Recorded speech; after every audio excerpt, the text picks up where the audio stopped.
அருணாச்சலம் வந்துட்டான், சீக்கிரம் வாப்பா. ஆண்டவன் சொல்றான், அருணாச்சலம் முடிக்கிறான். சூப்பர் ஸ்டார் மாதிரியே இருக்கு. சூப்பர் ஸ்டார் மாதிரி ஸ்டைல் பண்றது ரொம்ப கஷ்டம்பா. லக்ஷ்மி, அப்பா அம்மா ஹாப்பி பர்த்டே.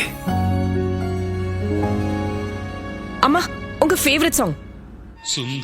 நீ சூப்பர் ஸ்டாரோட பெரிய ஃபேன். இந்த படத்தை என்ன 10 முறை பார்க்க வச்ச.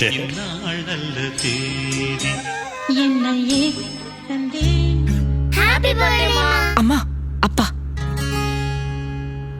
சுந்தரி கண்ணால் ஒரு சேதி சொல்லடி, இந்நாள் நல்ல தேதி. என்னாச்சு? வெயிட். என்னையே தந்தேன் உனக்காக, ஜென்மமே கொண்டேன் அதற்காக. நான் உரை நீங்க மாட்டேன், நீங்கினால் தூங்க மாட்டேன், சேர்ந்ததே நம் ஜீவனே. சுந்தரி கண்ணால் ஒரு சேதி சொல்லடி.